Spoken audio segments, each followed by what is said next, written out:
The Great Hall of the Galactic Assembly was the largest room ever built by any species. It floated in the empty space between 3 solar systems. And inside it, representatives from over 200 alien races gathered to discuss matters of trade, peace, and war. The ceiling was made of clear crystal that showed the stars outside, and the walls glowed with soft blue light that made everyone look important. On this day, the hall was completely full. Every seat was taken. Every balcony was crowded, because today, the youngest species in the galaxy was attending its first assembly meeting. Today, humanity had finally arrived. Ambassador Yuna walked slowly to the human platform. She was a small woman with black hair tied back simply and eyes that noticed everything. She wore the plain gray uniform of Earth's diplomatic service with no medals or decorations. Compared to the other ambassadors in their shining robes and glowing armor, she looked almost invisible. Behind her stood her small team. Taiho, her young assistant, carried a simple tablet computer. Beside him stood 2 guards in basic military uniforms. That was all. For humans in a room of thousands, the alien delegates watched them with different expressions. Some looked curious. Some looked bored. Many looked amused, like adults watching children try to sit at the grown-up table. But one delegate looked at the humans with something else entirely. High Commander Velthus of the Krell Dominion looked at them with contempt. Velthus was not like the other aliens. His body was almost entirely machine. Where other species had flesh and bone, he had chrome and steel. His arms were mechanical, ending in fingers that could crush stone. His legs were powerful pistons that let him move faster than any natural creature.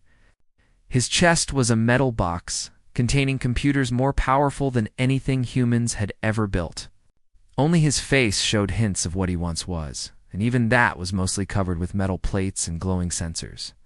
He was beautiful in a cold way. It's like a weapon is beautiful, and he knew it. When Ambassador Yuna finished her formal introduction speech, which was short and polite and unmemorable, Velthos stood up. The hall went quiet immediately. When the High Commander of the Krell spoke, everyone listened. They had learned long ago that not listening could be very dangerous. So Velthos said, his voice coming from speakers in his throat, "These are the famous humans." Oh. He walked down from his platform, his metal feet making heavy sounds on the floor with each step. "I have heard stories about your species. You are considered ... interesting." Yuna did not move. "Thank you, High Commander. We hope to learn much from the assembly." "Learn." Velthus made a sound that might have been a laugh. "Yes, I suppose you have much to learn. Let me give you your first lesson." He stopped directly in front of the human platform. This close, Yuna could see every detail of his cybernetic body. She could hear the quiet hum of his internal systems. She could see her own reflection in his polished chrome chest. "The galaxy is not a kind place," Velthus said. "The weak do not survive.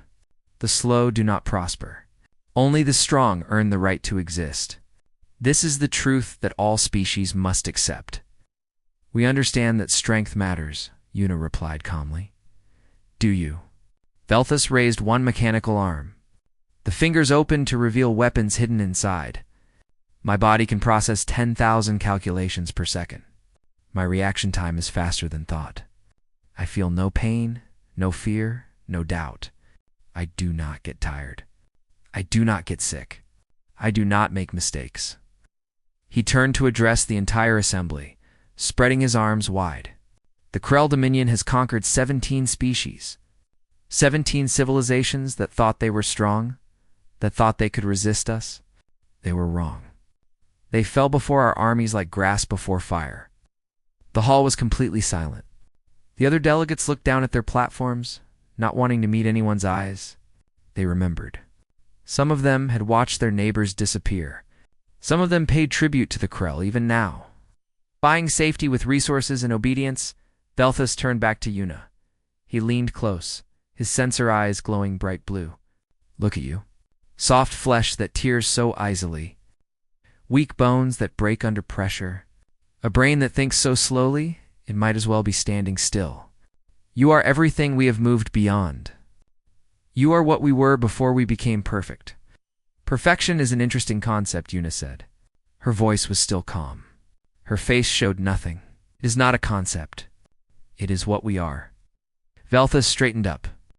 Remember this, human. Remember your place. You are guests in this galaxy, and guests should know when to be quiet. If humanity ever forgets its station, if you ever become a problem— He paused, letting the threat hang in the air. We would dismantle your species in a matter of weeks. Your soldiers would fall before they could raise their weapons. Your ships would be destroyed before your admirals finished giving orders. You would be remembered as a footnote in galactic history, if you were remembered at all. The silence after his words was heavy and thick. No one moved. No one spoke. This was how it always went. The Krell spoke, and others listened and accepted. But Una did something unexpected. She smiled. It was a small smile, barely visible, but it was there. "Thank you for the clarification, High Commander," she said. "It is always good to know where one stands." She turned to Taiho and whispered something. The young man's eyes went wide for a moment, but he nodded and quickly left the chamber. Velthus watched him go with mild curiosity. "Sending a message to your leaders? Telling them to be careful." "Something like that," Una said. The rest of the assembly meeting continued, but Una said nothing more. She simply stood and watched and listened, that small smile never quite leaving her face. 3 hours later, every communication system in the galaxy received the same message. It came from Earth, from the United Human Government, and it was addressed to everyone. The message was simple. The Krell Dominion has publicly threatened humanity with extinction. As of 0600 Universal Standard Time, a state of war exists between Earth and the Krell Dominion. We did not seek this conflict, but we will not run from it. To the Krell, we say this: you have made a mistake. To the rest of the galaxy, we say this: watch. The assembly hall. Delegates looked at each other in shock. The Ven clicked their mandibles nervously. The Silari dimmed their glowing skin in fear. The Tarathi shook their great heads in disbelief. High Commander Velthus read the message 3 times. His processors searched for an explanation. Surely this was a bluff. Surely no species would be foolish enough to challenge the Krell willingly. But the message was real. The declaration was official. Humanity, the youngest and weakest species in the galaxy, had just declared war on the most powerful military force in existence. Velthus felt something he had not felt in centuries. He felt confused, and somewhere deep in his cybernetic brain, in circuits he did not even know existed anymore, he felt the tiniest flicker of something else. Something that might have been doubt, Ambassador. Una watched the chaos spreading through the assembly hall. Her smile grew just a little wider. The game had begun. Admiral Dewan stood on the bridge of the U.S. Indomitable, with his hands behind his back. Through the wide windows, he could see the blackness of space dotted with distant stars. Somewhere out there, the Krell fleet was coming. He was 62 years old. His hair was gray and cut short in military style. His face had the lines of a man who had seen many things and worried about most of them. But his eyes were calm. He had been preparing for this moment his entire life, even before he knew the Krell existed. "Admiral," said Captain Jian, stepping up beside him. She was younger, maybe 40, with sharp features and quick movements. "Sensors have detected the enemy fleet. 400 warships. They are not hiding their approach." "Of course they are not," Dewan said. "They want us to see them coming. They want us to be afraid." Guion pulled up a holographic display showing the enemy formation.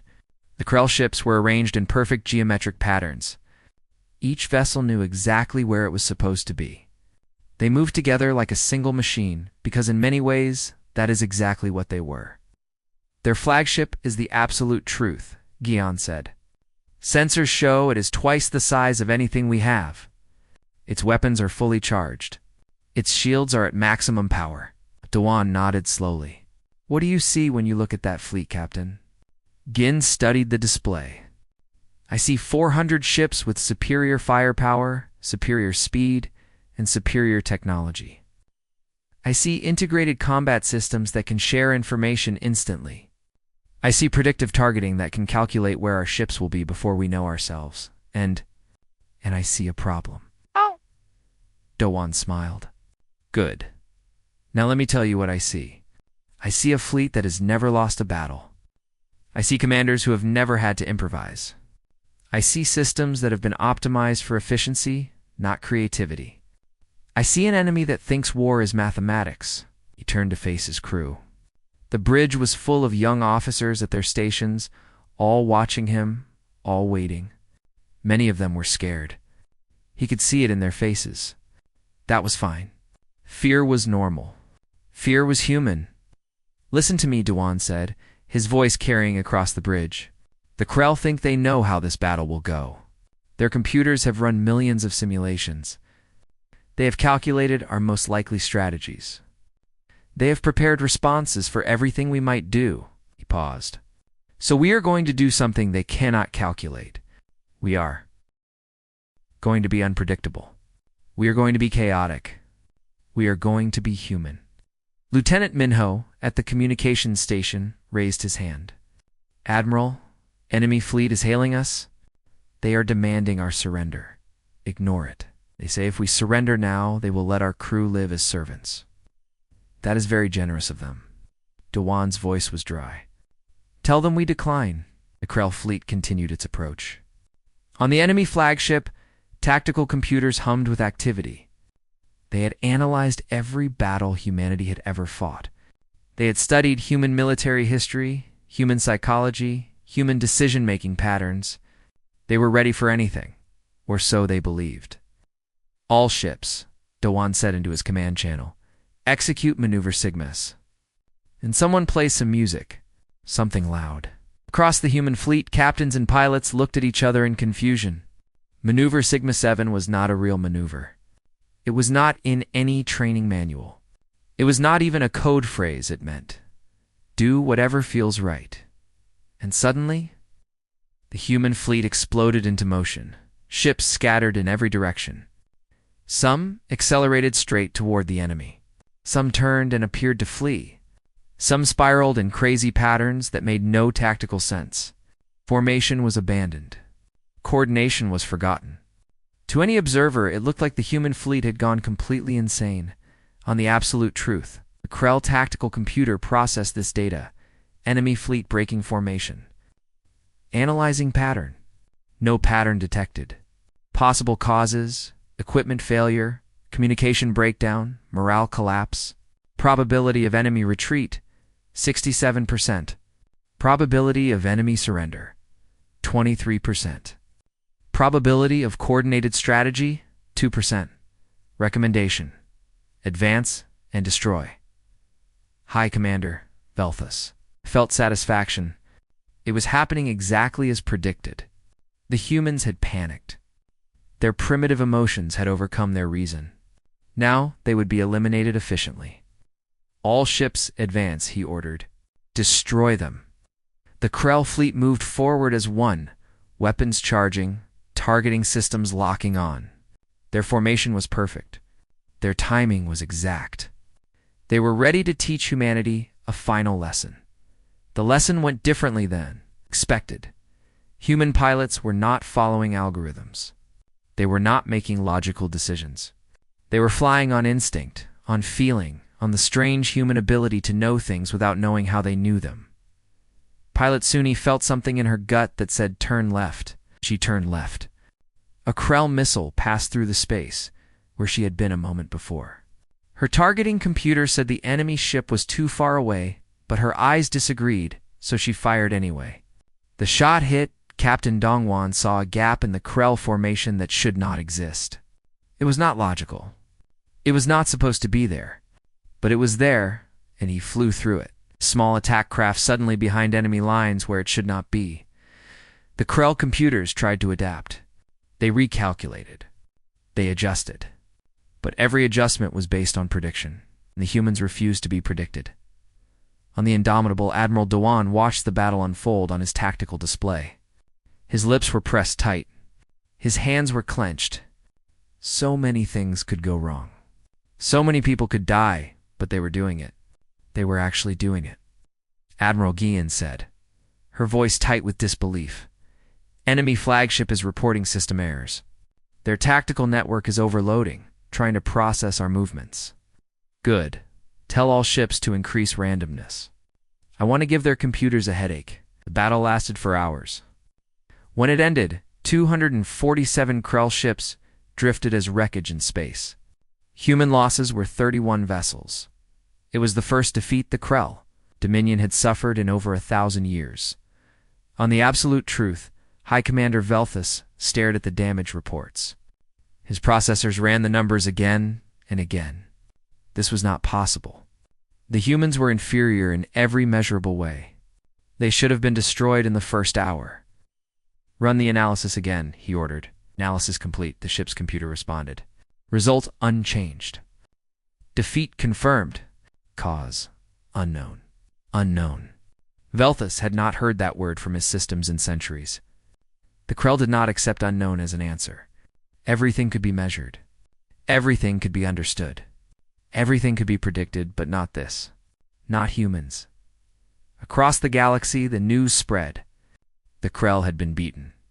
The impossible had happened. Species that had lived in fear for generations began to whisper among themselves. If humans could do it, maybe the Krell were not invincible after all. Admiral Dowan sat alone in his quarters after the battle. He was exhausted. His hands were shaking. They had one, but 31 ships meant thousands of people who would not go home. He thought about each of them. He did not know all their names, but he thought about them anyway. That was the difference, he realized.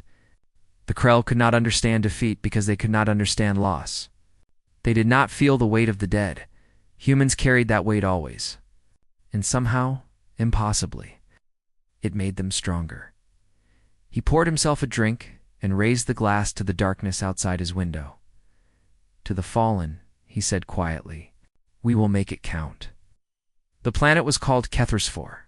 It was a rocky world with gray mountains and thin air. It's valuable only because the Krell had built a major weapons factory there. Now, it was about to become the site of the largest ground battle in the war. General Marie stood on a ridge overlooking the valley where her troops would fight. She was 53 years old, with gray in her short hair and old scars on her hands. Her face was weathered from years of service on difficult planets. She looked like someone who had seen too much and kept going anyway. Behind her, Lieutenant Junsu approached with a tablet showing the latest intelligence reports. He was young, barely 30, and still believed that information could solve any problem. Murray remembered being that young. It seemed like a very long time ago. General, we have confirmed enemy numbers. 50,000 Krell soldiers are defending the factory. They have received upgrades since the space battle. Faster processors. Better reaction systems. Some kind of new coordination network. And how many soldiers do we have? Junsu hesitated. 12,000, General. Ray nodded slowly. She had expected worse. What about their bodies? Any changes there? Still mechanical. Enhanced armor in some places, but the basic design is the same. Good. Junsu waited for more, but Murray said nothing. She just stood there, looking at the valley, thinking thoughts she did not share. Finally, he could not contain himself. General, forgive me, but how is that good? We are outnumbered more than 4-1. They are faster, stronger, and they do not get tired. Our only advantage in space was unpredictability, but ground combat is different. It is close. It is brutal. It is exactly the kind of fighting the Krell were built for. Murray turned to look at him. Her eyes were calm, but not cold. There was something in them that Junsu could not quite identify. Let me tell you a story, she said. When I was young, I fought in a war on a colony world.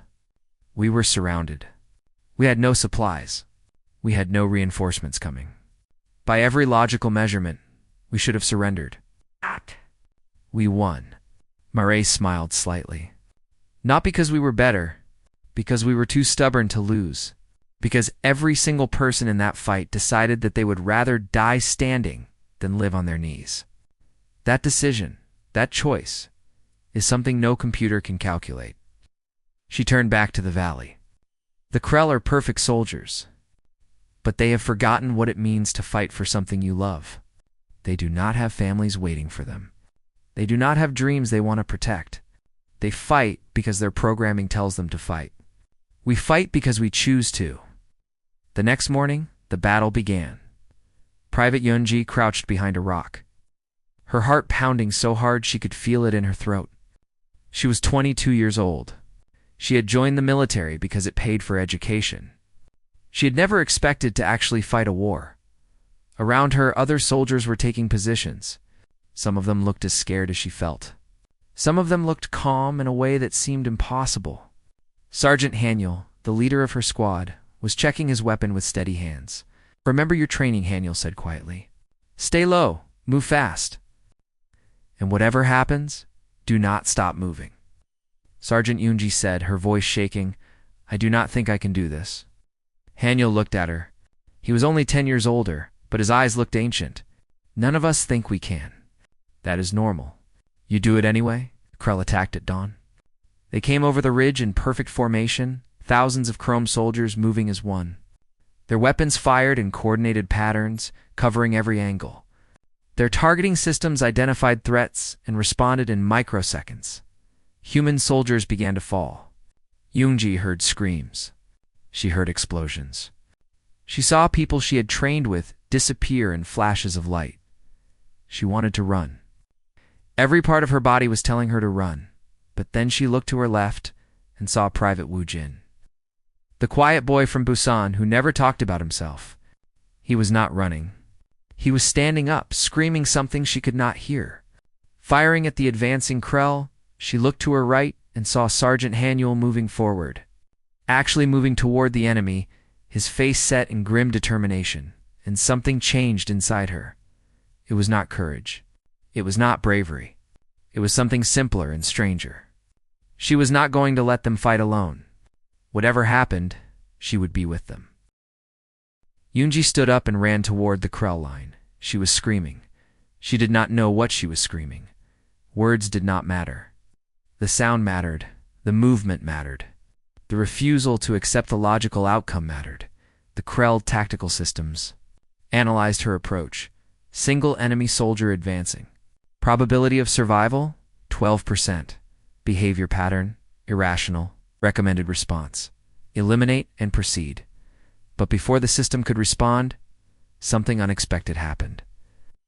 The soldier next to Yunji also charged, then another, then 10 more, then 100. All across the battlefield, human soldiers were rising up and running directly at the enemy. Some were shouting battle cries. Some were crying. Some were laughing, though no one could have explained why. They ran towards certain death because the person next to them was running, and they would not let them run alone. The Krell systems tried to adapt. Multiple irrational behavior patterns detected. Calculating response. Error. Enemy soldiers continuing advance despite 94% casualty probability. Error. Behavior not in database. Error. Recommended response unclear. Yunji reached the Krell line without understanding how. She crashed into a chrome soldier and bounced off, falling to the ground. The Krell turned to look at her, weapon rising. She did the only thing she could think of. She grabbed her rifle and swung it like a club. The blow hit the Krell's arm joint. It should not have done anything. The Krell were armored. They were built to withstand attacks. But something cracked. Something small. Something important. The joints. Yunji screamed into her communication device. Hit the joints. The inside parts are weak. She was not entirely correct. The joints were protected. But they were protected against weapons fire. Not against a desperate human swinging a rifle with strength that came from fear and rage and love. And 1,000 other emotions that the Krell had engineered out of themselves centuries ago. The word spread across the battlefield. Soldiers who had been fighting to survive suddenly had a target. They stopped trying to destroy the Krell machines and started trying to break them. They used rifles as clubs. They threw rocks. They used their hands when nothing else was available. General Murray watched from the ridge, her hands gripping her binoculars so tightly they hurt. They are actually doing it, Jansu whispered beside her. They are actually winning. Not yet, Myre said, but they are not losing. Today, that is enough. The battle lasted until nightfall. When it ended, the Krell force had lost half its soldiers. Human casualties were terrible, nearly 40%, but the survivors held the ground. Yunji sat in the mud as medics worked around her. She had injuries she did not remember getting. Her uniform was torn and covered with dust and oil from damaged Krell soldiers. Her hands would not stop shaking. Woojin sat down next to her. He had a bandage on his head, and his left arm was in a sling. He said quietly, I was terrified. The whole time, me too. But I kept going because you kept going. Yunji looked at him. I kept going because you kept going. They sat there in silence for a while, surrounded by the aftermath of something that should have been impossible. Neither of them felt like heroes. They just felt tired and scared and glad to be alive. But somewhere in the galaxy, word was spreading again. The humans had won another battle. Not just in space, where tricks and tactics could make a difference. But on the ground, face to face, against overwhelming odds, the Krell were not invincible. They could be broken, and for the first time in centuries. Enslaved species began to wonder if freedom might be possible after all. The war had been going on for 3 years. Everyone in the galaxy had expected it to be over in weeks. The Krell would crush humanity, add another species to their list of conquests, and the universe would continue as it always had. But that is not what happened. Battle after battle, world after world, the humans kept fighting. They did not win every time. They suffered terrible losses. Sometimes entire fleets were destroyed. Sometimes armies were wiped out to the last soldier. But they never surrendered. They never stopped. Slowly, impossibly, they began to push the Krell back. Counselor Hyasu had been watching the war from the beginning. She was one of the senior members of Earth's government, a historian before she became a politician. She understood that this war was about more than territory or resources.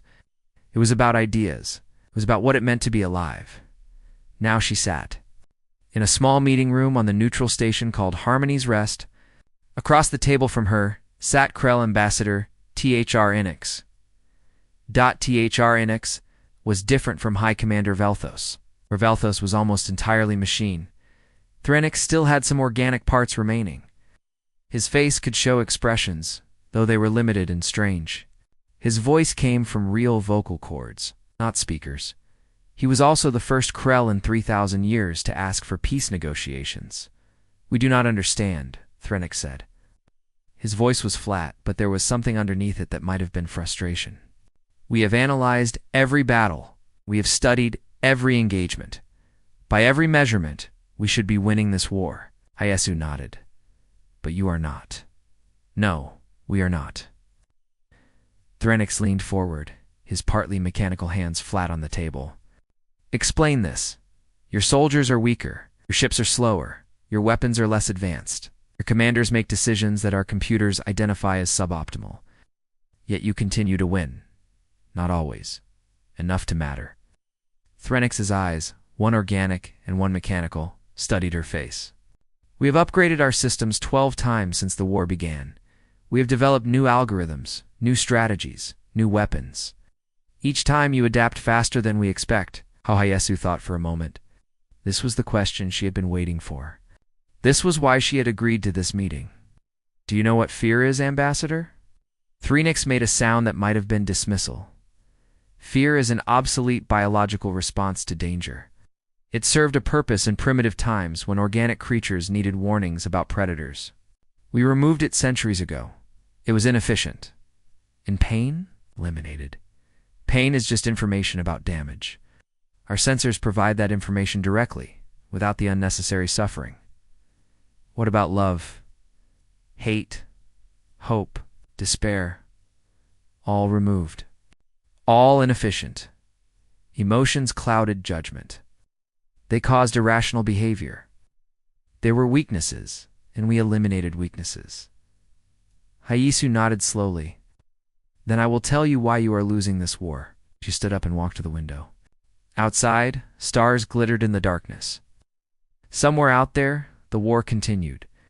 People were fighting and dying while she stood in this comfortable room. "You see a soldier with a 12% chance of survival," she said. "Your systems calculate that retreat is the optimal choice. So you expect that soldier to retreat. That is logical." "Yes, but our soldier does not retreat. Do you know why?" Threnix was silent. "Because he is thinking about his daughter. He's thinking about the home he is protecting. He's thinking about his friend who died last week and the promise he made at that friend's grave. He is thinking about everything he loves and everything he fears losing. All of that thinking, all of that emotion, tells him that retreat is not acceptable, even if he dies, even if logic says he should give up." Ayasu turned back to face the ambassador. "That is why Private Yunji held a position alone for 6 hours against 200 of your soldiers. She was terrified. She was hurt. She was exhausted. But she stayed because the people behind her needed time to escape. Her fear made her brave. Her pain made her determined. Her love made her unstoppable." "That does not make sense. No, it does not make sense." "That is exactly the point." Hayasu sat back down across from Threnix. "You removed your weaknesses, Ambassador. You cut away everything that seemed inefficient. But you did not understand that our weaknesses are also our strengths. They are the same thing, seen from different angles." She leaned forward. "Fear makes us prepare for danger and fight harder when danger comes. Pain reminds us that we are alive and makes us treasure peace. Love gives us something worth dying for. Grief teaches us to cherish what remains. You optimized yourselves into something efficient, something perfect. Imperfection, it turns out, is very easy to predict." Threnix sat very still. His processors were working hard, trying to understand what he was hearing. It went against everything the Krell believed, went against everything they had built their civilization upon. But he could not deny the results. The Krell were losing. After 3,000 years of victory, they were losing 2 creatures they had considered barely more than animals. "There is something else," Hayasu said. "Something you have missed in all your analysis." "What?" "The galaxy is watching. The 17 species you conquered are watching. The 100 species who have lived in fear of you are watching. And they are starting to remember something they had forgotten." "What did they forget? That the Krell can be beaten? That resistance is not futile. Maybe, just maybe, freedom is possible." Hayas's voice was quiet but firm. "You are not just losing this war, Ambassador. You are losing the idea that you cannot be defeated. And once that idea is gone, it can never come back." Threnix sat in silence for a long time. When he finally spoke, his voice was different, quieter, uncertain. "What do you want?" "Surrender. Complete and unconditional. Your dominion will release all conquered species. Your military will be dismantled. You will pay reparations to the worlds you have damaged. That is everything. Yes, the High Command will never accept this. Then the war will continue, and more of your soldiers will die. More of your ships will be destroyed. More of your worlds will fall. And eventually, you will surrender anyway, with nothing left." Isu stood up. "I am going to give you some time to think, Ambassador. Talk to your leaders. Show them the numbers they love so much. Show them the trajectory of this war. And then ask yourself a question that your computers cannot answer." "What question?" "Is it better to surrender now, with dignity, or to be destroyed completely? Is it better to lose and survive, or to fight until there is nothing left to fight with?" She walked to the door, then stopped and turned back. "One more thing. You asked how we adapt so quickly? The answer is that we do not adapt at all. We simply continue being what we have always been, messy, emotional, illogical, and absolutely unwilling to accept defeat. We do not change to meet you. You keep changing to meet us, and you will never catch up, because we do not know what we will do next. How can you predict something that even we cannot predict?" She left Threnix alone in the room, staring at the table, trying to process something that all his circuits could not compute. For the first time in his very long life, he wondered if the Krell had made a terrible mistake. Not in starting this war, in building themselves, maybe, he thought, perfection was not the answer after all? Maybe the answer was something messier and stranger and more wonderful than anything his designers had imagined. Maybe the answer was being alive. The Treaty of Harmony's Rest was signed on a quiet morning. Earth Standard Time. There were no grand celebrations, no fireworks, no parades. Just a room full of tired people signing documents that would change the galaxy forever. The Krell Dominion, undefeated for 3,000 years, formally surrendered to humanity across the galaxy. Billions of beings watched the news feeds in disbelief. The Ven stopped their constant clicking and stood in stunned silence. The Solari glowed so brightly with emotion that their cities looked like they were on fire. The Tarathi, those proud creatures who had hidden their crests in submission for generations, raised them high and began to weep. It was over. The nightmare was finally over. 1 week later, Ambassador Yuna stood before the Galactic Assembly again. She remembered the last time she had stood here, 4 years ago, when High Commander Velthos had threatened humanity with extinction. She remembered the fear in the room, the submission in every alien's posture, the absolute certainty that the Krell could not be challenged. Everything was different now. The hall was packed. Every delegation was present, but they did not look the same. They sat straighter. They met each other's eyes. They spoke in voices that did not shake with fear. "We did not fight this war for conquest," Yuna said, her voice carrying across the great chamber. "We did not fight for revenge or resources or glory. We fought because we were told we could not. We fought because someone looked at us, at our soft flesh, our weak bones, our primitive biology, and saw something to be dismissed." Her gaze moving across the assembled delegates. "Let me tell you what we see when we look in the mirror. We see creatures who crossed oceans in wooden boats because we wanted to know what was on the other side. We see people who walked on our moon not because it was easy, but because it was hard. We see a species that has survived ice ages and plagues and wars and catastrophes, not because we were strong or fast or smart, but because we refused to give up." In the back of the chamber, a young Krell named Valdric listened carefully. He was a new model, built after the war began, with something his predecessors did not have: the ability to feel doubt. He did not understand this ability yet. It confused him. It made him question his own programming. But listening to the human ambassador, he felt something stirring in his circuits. A strange sensation, a curiosity about things that could not be measured. "The Krell believed they had perfected themselves," Yuna continued. "They cut away everything they thought was weak. But weakness and strength are not opposites. They are the same thing, seen from different angles. The love that makes us vulnerable also makes us unstoppable. The fear that makes us hesitate also makes us brave when we overcome it. The pain we feel is the proof that we are alive." She stepped forward, her small figure somehow commanding the attention of thousands. "To every species in this galaxy, you are not made less by your limitations. You are defined by what you do with them." The Krell forgot that truth. We helped them remember. The months that followed were a time of change, unlike anything the galaxy had seen. The 17 species conquered by the Krell began to rebuild. They did not try to become like humans. They had their own strengths, their own histories, their own ways of being, but they stopped being afraid. The Ven. Those insect-like creatures who had clicked nervously in submission for so long began clicking in debate. They argued about philosophy and art and politics. They disagreed loudly and publicly. Some older Krell observers called this chaos. The Ven called it democracy.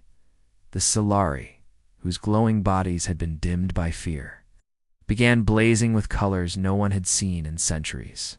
They painted their cities with light. They danced in ways that had been forbidden. They sang songs that had been silent for generations. The Tarathi raised their great crests and began telling the old stories again. Stories about heroes and struggles and triumphs. Stories the Krell had forbidden because they inspired dangerous ideas like freedom and resistance. And the Krell themselves began to change. Not all of them. Not quickly. The older generations, the ones who were almost entirely machine, found it difficult to understand what had happened. Their programming told them they were superior. The evidence told them they had lost. The contradiction was too much for some of them to process, but the younger Krell, like Valdric, began asking questions. Questions that had no optimal answers. What does it mean to be alive? What is lost when you remove suffering? Is efficiency the same as happiness? Is perfection the same as completion? Some of them began choosing to keep their organic parts instead of replacing them with H-machines. Some of them began experimenting with emotions, allowing themselves to feel things they had been told were weaknesses. It was difficult. It was confusing. It was wonderful.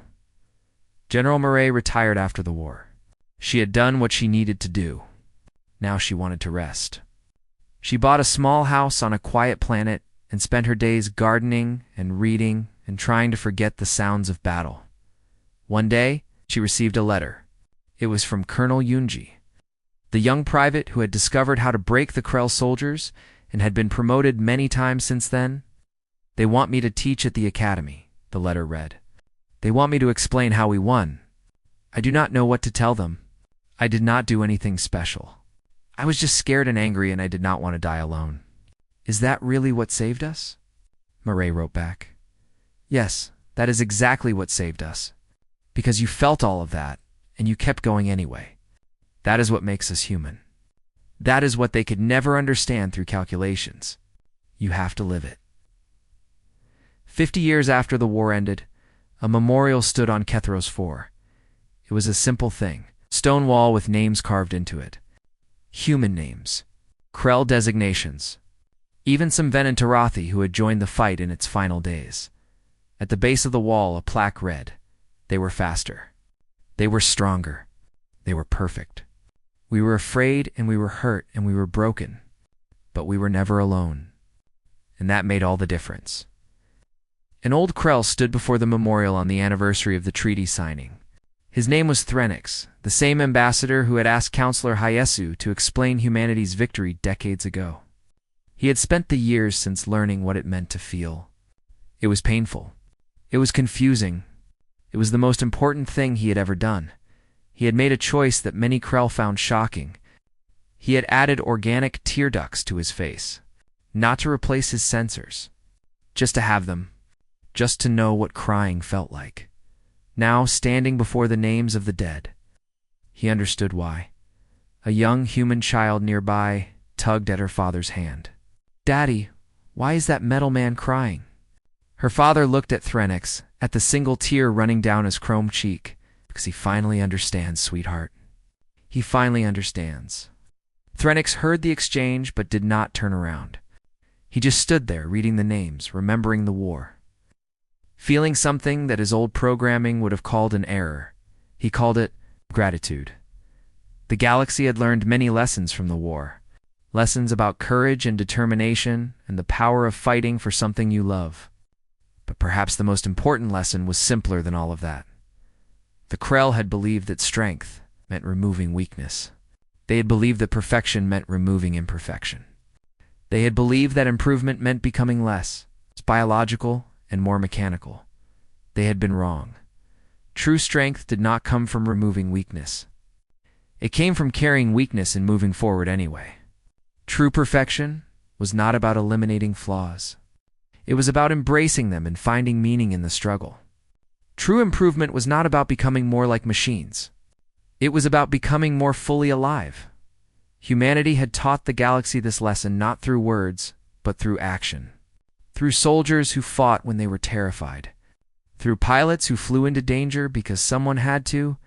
Through ordinary people who did extraordinary things because they loved someone or something more than they feared death.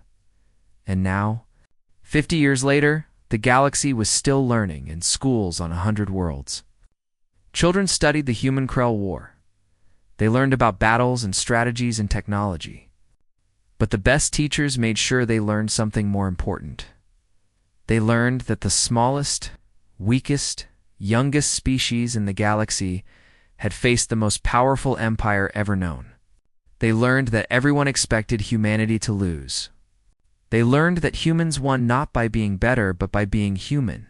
And maybe, the teachers said, there is a lesson in that for all of us. maybe our weaknesses are not things to be fixed. Maybe our emotions are not problems to be solved. Maybe being imperfect is not something to be ashamed of. Maybe being alive, truly alive, with all the pain and joy and fear and love that comes with it, is the greatest strength of all. The students would think about this. Some of them would understand. Some of them would not. But the idea would stay with them, planted like a seed, waiting to grow, and in his small house on his quiet planet, Valdric, the young Krell who had learned to doubt, would look up at the stars and feel something his ancestors had engineered. Away hope. Hope that the future would be better than the past. Hope that understanding would replace fear. Hope that someday all species would learn what humans had always known, that life was not about perfection. It was about connection. It was about meaning. It was about choosing to love even when love made you vulnerable. It was about being beautifully, wonderfully, magnificently alive.